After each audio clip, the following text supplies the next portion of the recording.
First Timothy chapter 4. Ang outline sa aton nga message sa Ramanda sa aton nga church bulletin.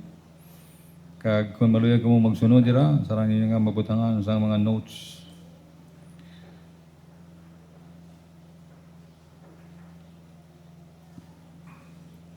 Umpisa din sa verse number 11 hasta sa verse 16. May siguro basahan nato ini sang sinabtanay agad may party man kamo ma-exercise ang inyong vocal cords. Sa 1 Timothy chapter 4 verses 11 to verse number 16. Unahan ako sa verse 11 nagasuling, "These things command and teach."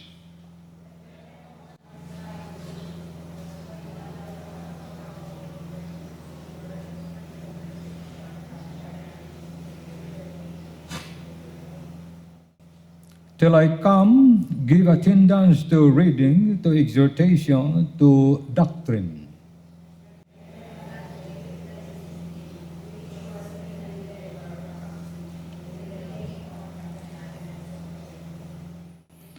Meditate upon these things, give thyself wholly to them, that thy profiting may appear to all.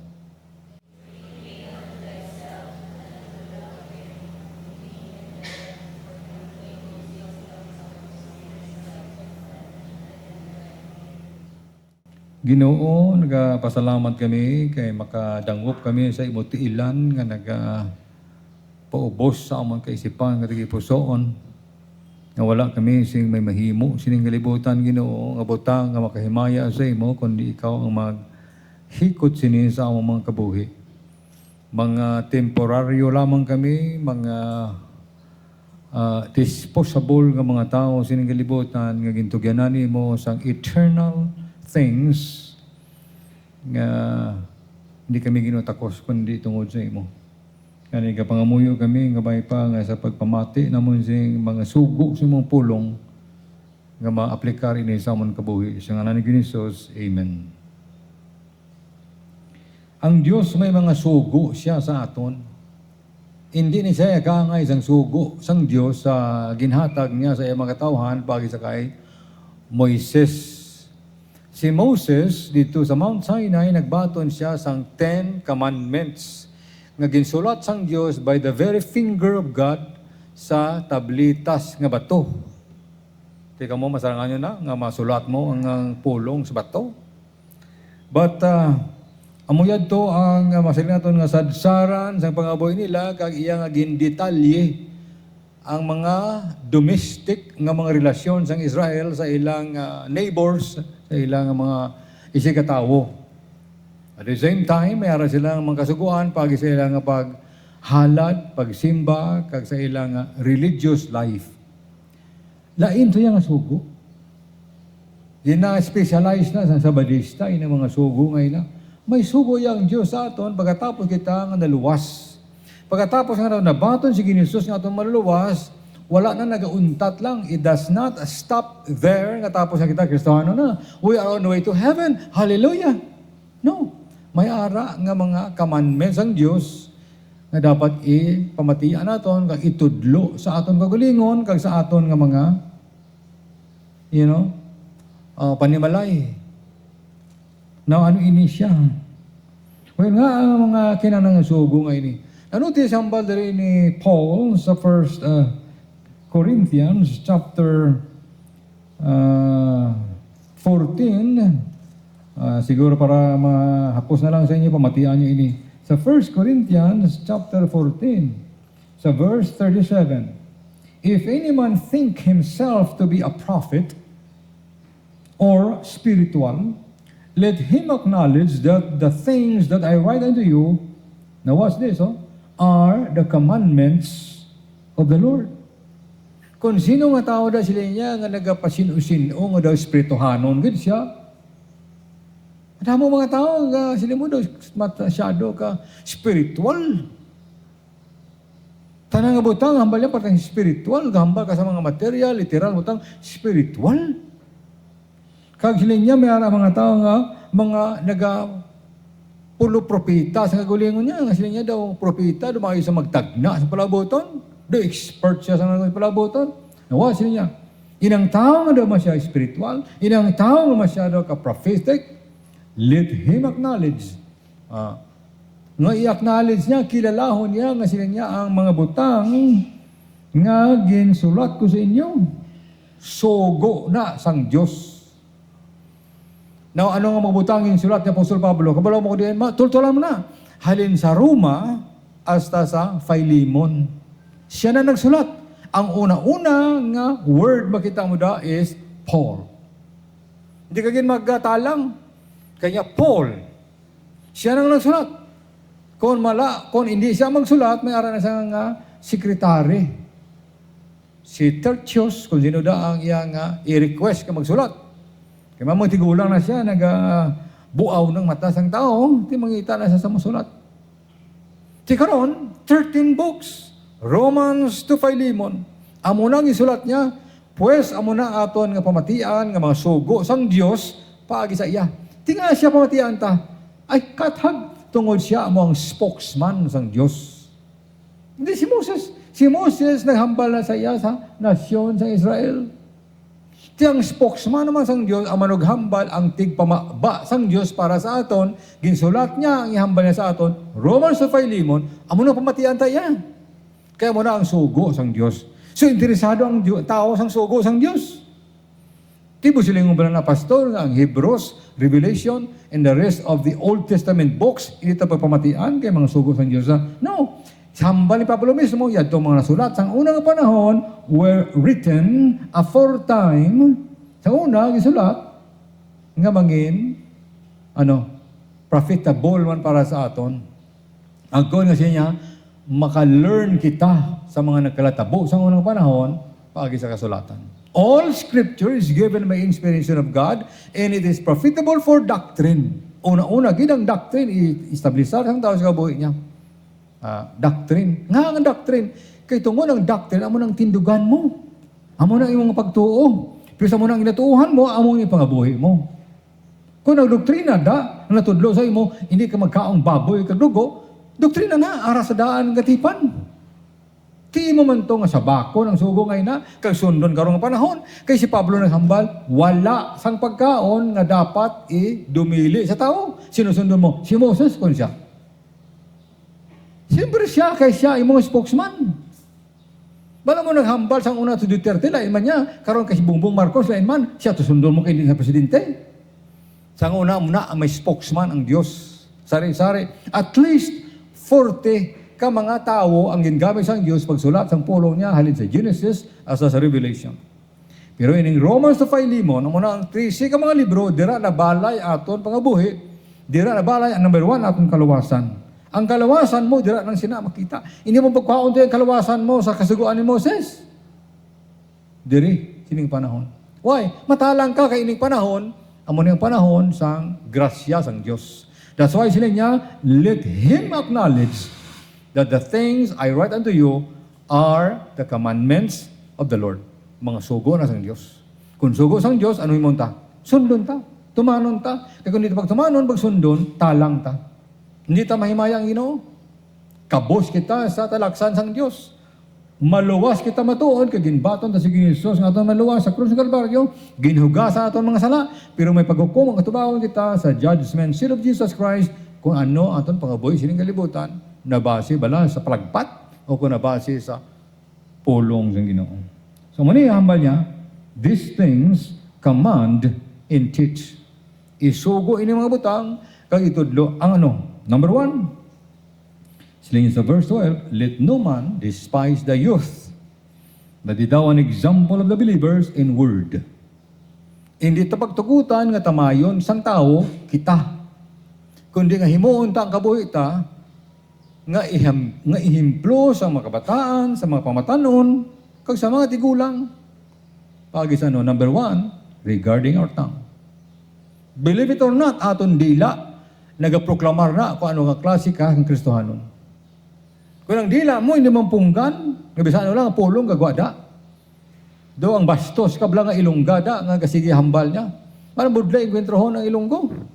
Labi na kung Gabarak ang baba niya. Tiyabi niya, dungog na. Tihambal sang Diyos, wala, hindi mo pagtugot nga sila niya, nga tamayon ang imong kabuhi. Kundi nga manghihimplo ka sa mga tumuluo. Mga tumuluo, number 1, ang tumo niya day sa aton palibot. May Kristohanon na tamo. May Kristo na ta. So dapat ang baba ta, ang dila ta, ang tang ta, control ta na. 5 ka liter M ang dapat kontrolahon ta sa atong kabuhi. There are 5 M that needs to be controlled sa atong kabuhi. Number 1, mouth. Number 2, mind. Number 3, mood. Number 4, manner. Number 5, money. Control mo na sa imong kabuhi. Nami na, sa isang pangabuhi, ihimplo ka na ang Kristohanon. Control mo yung mong baba, control mo yung panguna-una, control mo yung mudo. Hindi ka kung ano ka ito, sunod ka man mo. Kung ka pangakig sa ito, ngakig ka man. Kung nagpamuyayas mo, iba nga tao, ang circumstansya, ang katabo, ang control sa imong mudo. And then, ang imong manner, ang imong panggawi. Ang isa pag ang pag-control sa M nga money. Kung hindi ka control sa money ni mo, siyempre, mangutang ka, para sabi sa ako, may anak ko na 2 kabilog nga credit card. GBC, ang isa, American Express. Nami, hamak ko nga, tag 140, ang iyang, wala ko balagunting nga, haboy sa basurahan. Manantin tarong kasi na, gamitin mo na, utang. Kasi kung ka na utang ka, anong pagbayad sina? Alam mo na, pangilayan mo lang ang utang mo. Malamang sila na yan, mga hatag mo na, dalag ko nga mga kautangan. Tiwa, hindi mo control ang mga money, nag-reflect mo na sa imong kabuhi. Now, control our tongue. Muna sugos ang Diyos, number 1. Kontrolahon ang dila sang tao. Kontrolahon ta ato nga dila, subong nga mga Kristohanon. Damo gid nga mga Kristohanon ang nasandad. Wala na nagsimba. Tungod sa baba. Tungod sa nabatian nga pulong. Na-discourage. Nasaklaw. Sa ginhambal sa pareho sa Kristohanon. Nadaan niya subong ang mga tao sensitibo. Gamay-gamay lang batian yung hambal nga hindi niya ayon sa pangunaw niya. Talikod ta na. May mga Kristohanon kaangay sila. Sunggod sa simbahan na di. Kailain ka na batian niya. Sa ilo na maspiak to.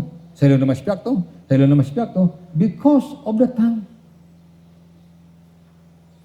Tiyambal sa pulong sa Diyos, example in word. Ang inihimplo kita sa mga pulong kung taning nagagwa sa itong mga baba. In conversation. Sa paghambal, sa pag-istorya. Sakto na.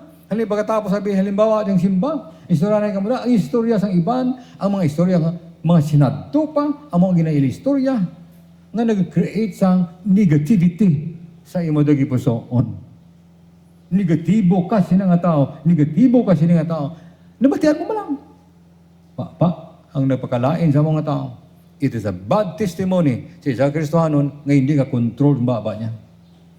Tisugos ang Diyos, tudluan. Learn. Tunan naton ang pag-control. Kasi Lidri, bisan pa, i-implo ka sa pulong, sa panggawi, sa panghambal, sa conversation, in charity, in spirit, in faith, in purity. So, busilingon ang Kristohanon diri nga mga linuwas ang Diyos, ihimplo sa paghambal, ihimplo sa charity. Anong charity? Ang iyang description, makita mo sa 1 Corinthians 13, nga gina-describe na kung ano ang charity. Kind, forgiving, ano pa? Damo, ano butang dira? Hindi assuming, hindi siya na nag-keep record sa sala sa iyang parehas ng Kristohanon. Wala yung nahukta na. Kaya tungod nga may charity siya sa iyang kabuhi. And then, espiritu. Paano manginihimplo kita sa espiritu? Ang espiritu tabala, mapait. Matamyaw ka sa iyong Kristohanon, ang imong espiritu na hindi bala sweet, kundi, mapait, masakit. Gilayon mabatian mo ang pag-express sang bitterness sa iyang tagibusong. Kaya ano ang sa tagibusong niya amon gagwa sa baba niya? For out of the abundance of the heart, the mouth speaketh. Di makita mo sa espiritu niya. Hindi ka lang magsubol da, hindi ka lang mag-istorya sa ida, kay hindi amo ang iyang kabuhi. Purity, ang faith pagit, ihimplo sa pagtuo. Ang pagtuo, hindi makita. Di paano manginihemplo ang kabuhi ta, kaya hindi mo na makita? Well, makita ang ibang pagtuo pagi sa baba. Hindi kay daw na lose sight, nadulaan ka sang palananawon, nadulaan ka sa paglaom, gadua-duha ka. Gagawa na sa baba mo. Halimbawa, sinabi, let us make this project. Kaya may ikaw why ka isang faith nga mahuman ng project na. So magawa sa baba mo, ang pag-question, ang pagduha-duha, hindi na masarangan. You see? Because you do not have faith. What else? Ang faith, ang pagtuo sa Kristohanon, makita na sa baba, na makita sa iya pangabuhi. Kung faithful siya, makita mo na sa kabuhi niya. Kung faithful siya, makita mo man sa baba niya. O mabatian mo man sa baba niya. Purity. Meaning ang purity, gambal sa matinlo panguna-una, kag matinlo ang baba. Kaya kung mahigko ang una-una mo, gagawa mo na, mahigko man ang baba mo. A dirty mind speaks, dirty words. Tiyang Kristohanon, gintudluan, ginmanduan sang Diyos. Prioridad nato inis mong kabuhi, kontrolahon ang aton nga dila. Hambaling giniso sa Matthew chapter 15, ang pulong nga ginahambal ninyo, ginapamatian na to sa housetop. Ang ginahambal nato ni duta, ginapamatian dito sa langit. Ang ginahambal nato. I realize nga, I've often regretted my speech, not my silence. Ambot ko nga mumana sa inyo, nga nagahinulsol ka, nga ginhambal mo, isa ka pulong, o naginulsol ko, nga ginhambal ko to. Damo ta sa mga ginhambal, nga ginulsulan. Pero wala kita ginulsol, nga naghipos ta. Kaman ang paghipos ng kaisa, ang hindi paghatag sang kominto, hindi paghambal sang, mayo pa. Sa naghambal ka, sang hindi mayo. Sugo sang Diyos, control your tongue. Ikaduha, regarding our time. Rinabutan yan sa verse number 13. Till I come, give attendance to reading, to exhortation, to doctrine. Till I come. Kaya gahambal sa Pablo, nga hopeful siya. Galaom siya, nga ma-release siya dito sa Roman dungeon, nga makado dito sa Ephesus, makado dito sa kay Timothy. Nga sila niya, sa wala pa kong makabuda, padayunan give attendance. Wala ta diya gatsik attendance. Lain naman simbahan nga may mga lista sa membro da, sinabsent. Wala tayong himo siya na. Sino may perengda, butang kong na amount. Wala tayong himo siya na. Hindi na yato no, bra. Yasang Diyos na yaw, bra. Imo na ya, kasi Ginoo. That's why siya niya, you give yourself, you give attendance, kamoya mismo, ang mag-check attendance, ito ba sa Diyos, Ginoo, absent ko siya mo ba? Kaya Ginoo na yan. Hindi ko yakon pangakig sa inyo da, kung ma-absent ka mo. Inyo na ya, obligasyon, responsibilidad, ito ba sa Diyos? I will be happy na makita mo, nga patutong, mas paglaga sa Ginoo. Pero may mga circumstances sa pangabuhi that you cannot give attendance. Hindi ka ka-attend sa pagsimba, hindi ka ka-attend sa discord. It is between you and God, not me. Kaya hindi ko yung mahatag sa inyo sang balos, sang reward, sang honor, sa inyo pag-alaga sa Ginoo. Diyos ang magabalo sa inyo. All I want to say is, give attendance to reading. O kung hindi ka kabasa sa pulong sa Diyos, dito ka basa sa balay mo. Attend, gawa mo siyang attendance na. Nakabasa ka sa pulong, 15 minutes a day. Hamba nila ko, the best na kabuhi ng Kristohanon, 15 minutes prayer, 15 minutes reading the Word of God, and 15 minutes telling others. But anyway, amo ni nga give attendance to reading, to anong exhortation, amo niya, anahimo, tasubong di. Kasimba ka mo, kapamati ka mo, nag-attend ka mo sa exhortation. Sugos ang Diyos ba na? Mayroon ka nga, tingnan na magsimba pata si Ginoo kaya maabot na siya. Mugani na, nga kung ikaw nagahulat sa paabot niya, dapat magmatutom ka, nga magsugata, kag mag-claim sa iya nga mga saad sa itong kabuhi. Because it is not the hours we put in, but what we put in into the hours. Kung daton pa sa bisan gamay nga panahon, gibutangan naton da sang quality time, nagbasa kita sa pulong Ginoo, namati kita, nag-attend kita sang exhortation and to doctrine.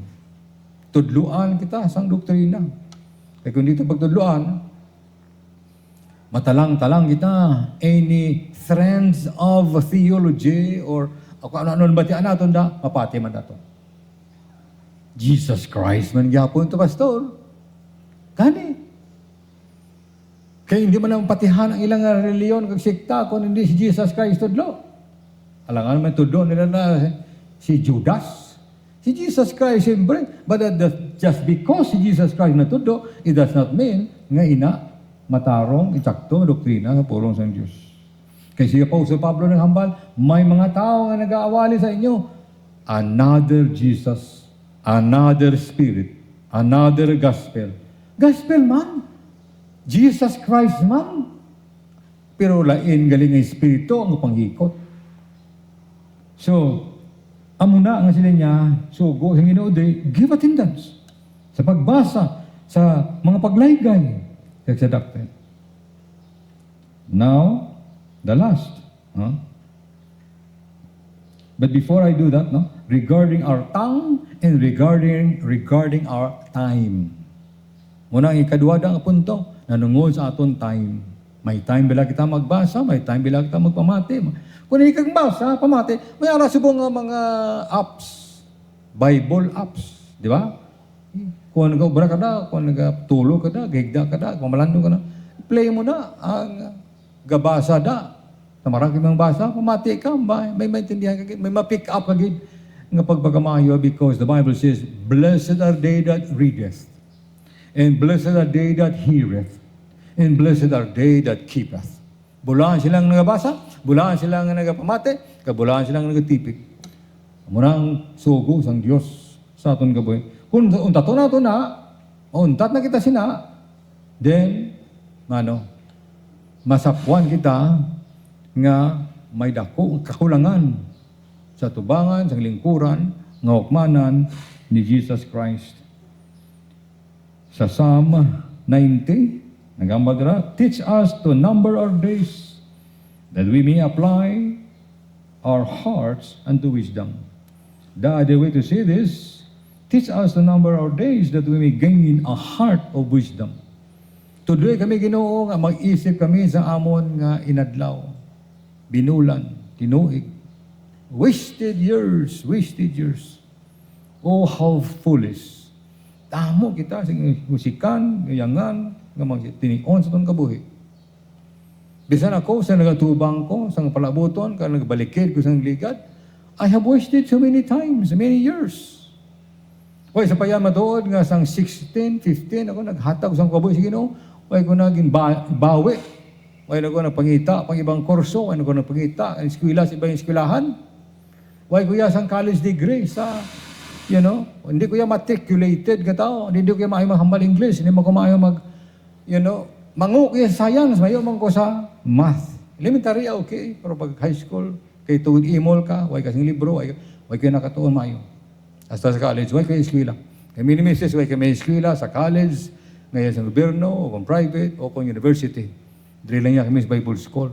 Pag wala ko na, ginaman lang kay tungod nga muna ang mataas nga vocation, nga gihatag sa Diyos sa akong kabuhi, for the past 35 years, nga nag-upisa sang hilikoton sang Diyos sa mission. Kadto ko sa Amerika, single ako at that time. Believe it or not, single ako, pero may visa ako nga indefinite, multiple. Wala expiration nga visa sa unang natag. Single. Di pwede ko kalagaw-lagaw, kawanago dito. Hasta ang mga American citizen ko, hindi niya handong ko. So, napuli ko dito huli, nangasaway kami. And then, dito sa Amerika, gimbutang sa Diyos ang burden sa kong tagipusoon. Napuli sa Pilipinas. Ambal ko na dito sa tunga, ambal ko na sa mga estudyante. May 3 ka mission board nag-recruit sa ako mag-work sa ila. Ang isa sa New Tribes Mission. Ang isa sa mission dito sa Belize, Central America. Ang isa, of course, iya sa mga missionary nga nag-start sang work sa Uton, Iloilo. Gusto niya buligan ko sa Mexico. Ang isa gusto niya nga mag-work ko sa ilab, sa diin ko ng bahing kalibutan, padalaya ko, kay sa idalon sa New Tribes Mission. Kang isa dito, mga Pilipino, ano lambuto namon dito, sa Belize, Central America. Sige ko, sir, tanan, pari ako na reply, the Lord has spoken to my heart. I must go back to the Philippines. Tinagpuli ko diyan. Puli ko diyan. Amo na ang conviction ng migo kong pastor, ng pastor ng Dome Baptist Church. Asawa niya sa Amerika, nurse, dito man sa na-eskwela sa Bob Jones University sa Amerika. Ang Diyos ng butang sa ibosoon niya, mag-minister sa parehas niyang Pilipino. Ang gusto sang asawa niya, miga niya, ang nurse, nga dito na lang siya. Magpangabuhi dito, siya no, bulagay sila. Ibrika niya ang iyang nubya, ang nurse sa Amerika, nga sulhay tayo ng pangabuhi dito. Kaya nagipusoon niya to reach his own people. Amo nang ibutang sa Diyos to ibusoon ko. Huwag ko nang hinulsol sila. In fact, idaya kong Ginoo sa pagtawag niya sa akong kabuhi. Kaya ang talenta, isa man lang ni. No?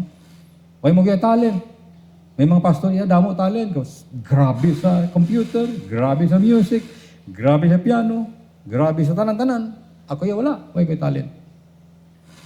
Saka umos lubi, pero kayak pa na. Masalika, karbaw, maluto. Gusto ko na. Pero talent, huwag kaya talent. Pero siling lang sa latan din sa verse 14, neglect not. No? Neglect not the gift that is in thee. Isa ka isa sa aton, believe it or not, tanan kitang Kristohanon, isa ka isa sa aton, may gift ang Diyos. Anong gift? Meaning, may aras siyang ability, kinatag sa imo, ma-perform mo sa imo nga ikasarang nga fit in sa liguton sang Diyos. Nga may aras ka nga contribution to the body of Christ sa mga Kristohanon. Ano na siya? Ikaw yung kabalo siya na. No? Ikaw yung kabalo mong usisa siya na. Ano nga talent? Ano nga gift ang ara sa imo da? May gift ka of prayer, may gift ka of giving, may gift ka of teaching, may gift ka of being merciful, may gift ka nga, nga may ano gaya na, damo ang gift ka, nga administration. Gift na ang natag sa Diyos sa imo para sa pag-edify, sa pag-build up sa mga tumulo sa ilang kabuhi. Tiyan mo niya ang bayad neglect not the gift that is in thee, which was given thee by prophecy. Di bayaan, di neglect. Kaya kung i-neglect mo useless ka na. May isa ko ka hinibaluan nga medyo old maid naman to siya. Pero sang bataon ba siya? Singer sa simbahan. Singer. Sa fundamental na simbahan, singer siya. Gineglect niya sang ulihi. Anong dabaw? Ang tingog nga subong, yung tingog sang paka. Nga mag-uulan. Wow! Hindi na siya kakanta mayo. Naguba ang tingog niya, kaya gineglect niya ang likoton. Gineglect niya ang gift natin sa Diyos iya. Patumbayaan. Natuktukan tingog niya. Tiyan mo manasan mo kabuhi. Ha? Kung may ara ka mga talent natin sa Diyos iya, sa Diyos inyo, gamitan niyo na. Alam mo ang talent, nga talent gidaw. Kaya ang talent, sa daan nga dipan, amo nang pinakabugat nga measurement sang weight sa nasyon ng Israel. At talent. Ang isa ka talent, mga 34 asa sa 40 kilos na. Amo gay nang ulanon, no? Amo gay na ipadala sa Dios sa langit, mga talent, mga kabugaton sila, iulanon, pawasak din kalibutan ngayon ang hail ngayon. Di mabugat. Meaning, ang pag-alagad sa Diyos, kung may talent, may mabugat ng responsibilidad ang Diyos sa atong kabuhi, dito use it. Use it kay kaisa lamang kita din kalibutan. Kaya hindi ko mapatinga mo na, no? Sa 35 years nga yara sa mission work, upod kami ni Pastor Riz, halin pa sa dito sa Victory Baptist Church, upod siya sa akon. Kaya masakit sa akong tagipusoon nga kuhaon sa Ginoo. Yung katapusan ngayong gabi dito kami, kinkupan ko siya, kinalukan sa agtang, sila niya, save your tears. Don't cry. Kasi sila niya, ang work sa Pilipinas will continue. Amo na ang likoton sang Diyos. Hindi ito pag-isikwa yun. Hasta gid nga matubang na ito ang Ginoo sa kong kabuhi. To be used of God, to sing, to speak, to pray. Kaya there is only one life. In one life soon will be passed. In only what's done for Christ will last. Why na? Una-una mo mga buwik sa kalibutan, Una-una mo may plano ka, you will continue on. Agila ni sa kalibutan. You will realize it may be too late later on. Tani, naging, Kung kamo, kay balo lang sang history, no? Sang property diri, kag sa simbahan, sa mga building, all of that is by the grace of God. Bugay sang Diyos ang nagprovision diri. Ining lupa, may nag-donate 800,000 pesos. Bakal ko sa lupa ngayon hindi. Dapat kung tani dito ni siya sa likod sa Bumbo Radio, sa may tuni ko. Nakabakal na ko, may titulo na tong duta. Nugar nga siling ko, hakutan ko sa mga balas bato, kay kudalan, may nag-squat. Nag-squat ang mga hinablos sa mga ginbak, sa mga former nga tagiya. Tigin reklamo ko sa tagiya, siling ko nga may mag-squat ito, ang in good faith, nagbakal ko sa lupa. Kasi siling galing na transfer na titulo. So, kina-transfer siya kay, hindi ko gusto mong bato siya na, habuyong may bato da, girakon kami. Pangitaan ba, baylo, siya nga may lupa ko na Australia. Isa na, paano dito, mga 9,000, mga 1 hectare sa dito likod, tapos 1 hectare, wala labot siya. Kasi sila niya, 7,500 ang ibakal mo, dito lang tayo transfer sa Urala. Amo na ang nag-transfer di sa Urala, wala sa Maribel. Tani sa Maribel na to. Duha ka titulo ako nung yatan. May titulo diri, may titulo dito. Kung tonto ko, pwede ko na tagawang plagyaw. Di paano karon to ibalik sa iya? Naghimo naman ko sa deed of donation sa bata niya, hindi mo na pwede ibalik sa tagiya. Na nabalik dito. May kaso sa subong. Nga ang mga squatter. Building naman. 2001, wag gapon building. 2001 bakal diri. So, ginpakadukton pastor sa Amerika, siya buligan naton, mangita kita sa pamagi, nga makatindog ta. Siling ko, kailangan makastart sa Bible School sa 2003. Bisan sa dalom kami sa kahoy, lapaman di kahoy. Sa dalom kami sa Star Apple, wala man Star Apple.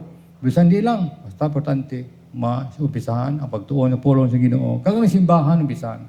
Muna ang simbahan, July of first Sunday, ginhiwat dire. Kapag pauli ko dire muna. Now, building, nakita nila may lapida sa Guada. John and Sylvia Rogers. Makatilingala na ang mga asawa na. Nag-attend sila sa simbahan, ginawalihan ni Pastores, tumang ko to, nag-testimony, my wife was there also. Pagkatapos ang panimbaho, nagpalapit, hindi man sa tigulang ata, nangamusta. Hikap kong kamot siya, bahol-bahol, rough. Sila niya, how much money do you need to start the building for the Bible School? Tulukay kami ni Pastores, sila niya, you think, Roger, mga $40,000 makastart na ka? Hiling ko, yes, we can start without even $40,000, the Lord willing. Hambal ang tao sila niya, I think you got it. Hambal ko, I think may kwartata para sa inyo na. Hindi naman kilala. Hindi man kilala sa pastor ng simbahan. Nagbisita lang da siya. Miyerkules. Isang gabi ngayon na. You know what happened? Napada, 5,000. Hasta nga naubos ang $40,000 sa munang building na tanan, tindog. Sige man niya padala sang thank you or nga sang resibo, nagpasalamat na resibo man ni. Wala nagabalos ang tao ini. Hindi yan ang anghel sang Dios ni padala. Wala may nakakilala. Huwag kakilala ng pastor. May abot lang kwarta. Muna ang ngalan niya lang, imbutang dra. Wala gi sila kakita, hindi ko to ng Dios. Ina siya nga tao ko bras barko, stevedoring. Gapang sinsil sang tok-tok sa barko da. Bala mo sa Port Orchard, sa Washington, dira na ang ginado, dala ang tanang mga barko, sa gira, mga commercial, ada tananda, gobrada siya. Di may ara siya siguro nga pensyon, ang asawa niya gabusong pa, nga manugbata. Pero ginhatag yang $40,000 para silikoton sang Diyos. Muna makatilingala, nga bugay sang Diyos. May sa pagkikistorya na nangod sang salakyan, nga green sa una to rin, nakita ito. Indonit sang tao ito. Sa isa kasimbahan, nga napurma lang, kay nasangit to ang nagpangunit ng pastor na nagporma sa simbahan, mga tao na hatag kwarta. Pakal sa lakyan. But anyway, time and time again, makita nato ang kamot sang Diyos na matuto mag-provide sa itong kabuhi. Because, sila niya dre, let us make ourselves an example and tipigan ta atong baba, atong time, atong nga talent. Kaya mo lamang ining butang ihatag sa Diyos sa aton. Mga muyo kita Ginoo, salamat gid sining adlaw sa imong nga pagtugod sa amon nga pahayag namon sa imong presensya, among Ginoong kabuhi, sa pagsimba sa imo. Sabay pang ikaw Ginoo pagkamayo sa tagsa ka mga kalag na kari karon nga adlaw. Balik mo sa razon nga semana sa amon nga fellowship around the Word of God. Kag ikaw Ginoo mapagkamayo sa kalag na nagbaton sa imong mga pulong sa ngalan ni Jesus. Amen.